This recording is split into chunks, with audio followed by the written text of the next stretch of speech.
इसी बीच मनाली से बड़ी खबर आपको बता दें, मनाली के सोलांग में एक जो पुल है वो शटरिंग खोलते ही गिर गया।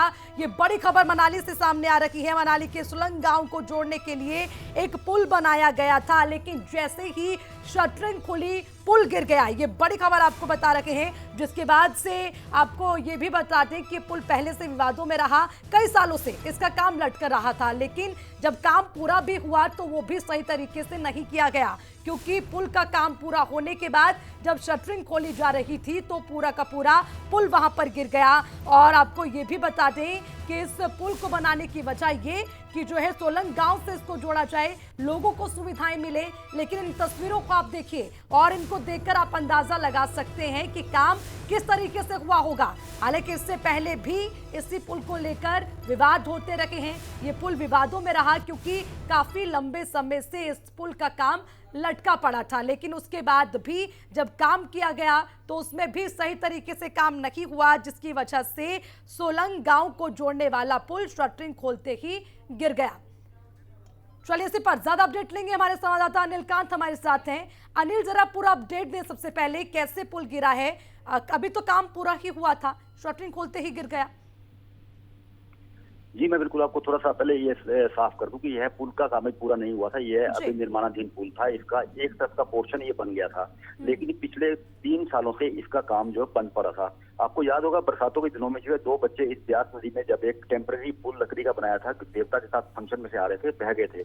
और उनके जो है 2-3 दिनों बाद जो है उनके शरीर जो है पार्थिव शरीर के टुकड़े जो है नदी में मिले थे। तो ये बहुत ही कंट्रोवर्शियल पुल रहा है। यह पिछले 7 सालों से बन रहा है और एक सोलंग वैली जो एक पर्यटक स्थल है, उसके सामने ब्यास नदी के दूसरी तरफ सोलंग गांव को जोड़ने के लिए इस पुल का काम चल रहा था।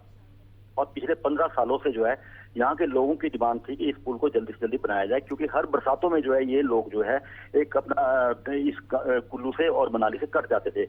हर साल लोग जो है अपने खर्चे पर अपने पैसा इकट्ठा करके टेम्परेरी लकड़ी के पुल को बनाकर जो है अपने गाँव को सोलंग वैली से पर्यटक स्थल से जोड़ते थे।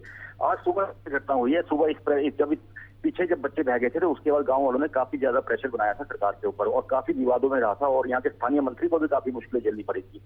तो उसके बाद जो है आज सुबह जब इस पुल की शटरिंग खुल रही थी तो जैसी शटरिंग खुली तो यह एकदम से पुल जो है ढह गया। इसका पोर्शन काफी लंबा पोर्शन बन चुका था, ये पुल जो है ढह गया और जो लोग इसमें काम कर रहे थे वह सभी जो है बाल बाल बच गए। तो जिस तरह से यह पुल बनाया जा रहा था और ये आधुनिक टेक्निक का बनाया जा रहा था, इसका गिरना जो है काफी बड़ा जो है एक सवालिया निशान खड़ा करता है कि क्या इसमें इतना भ्रष्टाचार हो गया था कि इसको बंद कर दिया गया था, काम आगे नहीं बढ़ाया जा रहा था। देखिए सवाल तो उठेंगे, जाहिर सी बात है, क्योंकि देखिए बहुत गंभीर मुद्दा है। सबसे पहले बात थी, इस पर विस्तार से चर्चा करना जरूरी है, क्योंकि अनिल बहुत समय से कोशिश हो रही थी कि पुल बने, लोगों को सुविधाएं मिले, क्योंकि जब पहाड़ी इलाकों की हम बात करते हैं तो जरूरी होता है कि लोगों तक सुविधाएं पहुंचाई जाए।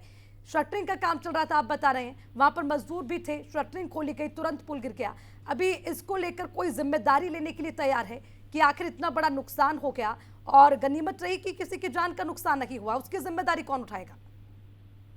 जी बिल्कुल, अभी प्रशासनिक अधिकारी जो मनाली के एसडीएम है और अन्य अधिकारी जो है लोक निर्माण विभाग के अधिकारी जो है इस मौके की तरफ जो है जहाँ ये हादसा हुआ है उस तरफ के लिए निकल गए हैं और हम भी, हमारी टीम भी उस तरफ के लिए निकल चुकी है।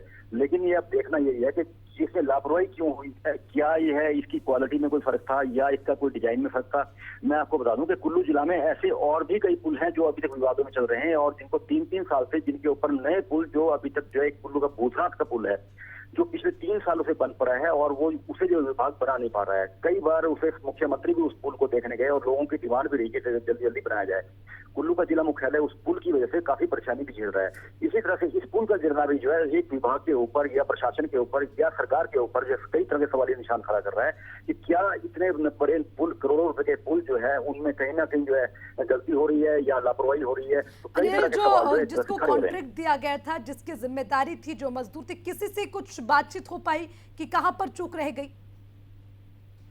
जिस कंपनी को ये पुल दिया गया है उसे कुल्लू जिला के 2-3 पुल और भी दिए गए हैं। उन पुलों में तीनों पुलों का ही उनका ये है, उसका काम बड़ा धीमी गति से चल रहा है और विवादों में रहा है। लेकिन ये समझ से परे है कि ये सवाल है कि उसको अभी तक कई सालों में जो है विभाग ने या प्रशासन या सरकार ने जो है ब्लैकलिस्ट क्यों नहीं किया, बिल्कुल क्यों अनिल, नहीं देखिए उसके ऊपर सवाल दबाव बनाया यही गया है या क्योंकि कई सालों से ये पुल जो है विवादों में रहा है, निर्माणाधीन रास्ता जोड़ने के लिए ताकि लोगों को सुविधा मिल सके, लेकिन सालों से इस पुल का काम ही पूरा नहीं हो पाया और अभी देखिए पुल जो है धराशायी हो गया है। आखिर इसकी जिम्मेदारी कौन लेगा, ये बड़ा सवाल तो है ही, लेकिन क्या कोई जो जिम्मेदार अधिकारी है कोई इसको सुध लेने के लिए अब तक नहीं पहुंचा है? क्योंकि आपने पहले ही बताया कि इससे पहले भी कई हादसे हो चुके हैं।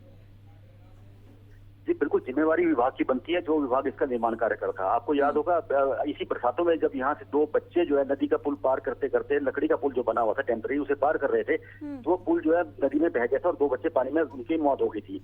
उसके बाद जो है यहाँ पे एक टेम्पररी झूला पुल, जिसको पहाड़ों में झूला पुल होता है, रोपवे जिसे कहते हैं, उस तरह का लगाया गया था। तो कुछ पीडब्ल्यूडी के अधिकारी, जो मैकेनिकल और सिविल वर्क के अधिकारी गाँव के लोगों से मिलने जा रहे थे प्रशासनिक अधिकारी के सामने, तो लोगों ने उन्हें नदी के ऊपर ही झूले पे लटका कर छोड़ दिया। तो उन्हें लगभग 3 घंटे तक वो हवा में लटके रहे थे और लोगों ने जो मुर्दाबाद किया और उनके आक्रोश में, काफी गुस्से में थे बच्चों की मौत के बाद। काफी अनिल, वहाँ पे आखिर हंगामा हुआ इतना था। समय क्यों इस पुल को बनने में लग रहा था? क्या इसके पीछे की वजह? क्या कोई रिपोर्ट लेने के लिए पहुंचा मौके पर? जी बिल्कुल, आप ठीक कह रहे हैं। हैरानी की बात यही है कि जब प्रशासनिक अधिकारियों ने कि हमने बात की तो उनका कहना यही था, इवन यहाँ के जो स्थानीय मंत्री हैं उनका कहना यह था कि कॉन्ट्रैक्टर की लापरवाही है, कॉन्ट्रैक्टर कंपनी की लापरवाही है। तो हम ये हैरान हैं कि कॉन्ट्रैक्टर क्या, कंपनी की अगर लापरवाही हो रही है तो क्यों नहीं उसके खिलाफ एक्शन लिया गया, क्यों नहीं इस पुल को किसी दूसरे कंपनी को दिया गया, क्यों नहीं इसको ब्लैकलिस्ट करके या इसके ऊपर कोई कार्रवाई की गई। तो अभी तक जो है ये 3 सालों से इसका काम बंद पड़ा था। जब ये 2 बच्चों की मौत के बाद इस पुल का दबाव में जब काम शुरू किया गया, तो अब जैसे काम शुरू किया और उसकी शटरिंग खोल ली गई तो इसका जो बना हुआ हिस्सा वो ध्वस्त हो गया। तो इस पे ऊपर कई तरह के सवाल खड़े हो रहे हैं कि कहीं ऐसा तो नहीं था कि कॉन्ट्रैक्टर को आभास हो गया था कि ये पुल गिर सकता है, इसका काम बंद कर दिया जाए। तो इस तरह के कई तरह के सवाल जो है अब इसकी इंक्वायरी में जो है, इसकी जो जांच पड़ताल होगी उसमें सामने आएंगे। लेकिन कहने का कुल मिला के कहा जा सकता है कि जनता के पैसे का इस तरह से दुरुपयोग होना एक बहुत बड़ी लापरवाही कही जाएगी। ठीक है अनिल, एक और चीज आपसे समझना चाहेंगे। हालांकि लंबे समय से काम लटकता रहा, जैसे कि पुनीता ने भी कहा, लेकिन अनिल जब इसको लेकर बातचीत चली कि अब काम हो जाना चाहिए, पुल का जो निर्माण कार्य उसको पूर्ण किया जाए, उसकी शुरुआत हो, उस वक्त जब जिम्मेदारी ली गई तब क्या ये बातचीत की गई थी कि जो जिम्मेदारी ली जा रही है काम सही तरीके से हो जाए? अब नहीं हुआ तो कोई भी मौके पर नहीं पहुंचा। जी बिल्कुल, आप ठीक कह रहे हैं। बड़ी हैरानी की बात है कि इतना हादसा होने के बाद, 3-4 सालों तक काम बंद रहने के बाद, उसके बाद भी जो है कॉन्ट्रैक्टर कंपनी के खिलाफ जो है किसी तरह की कोई कार्रवाई नहीं हुई।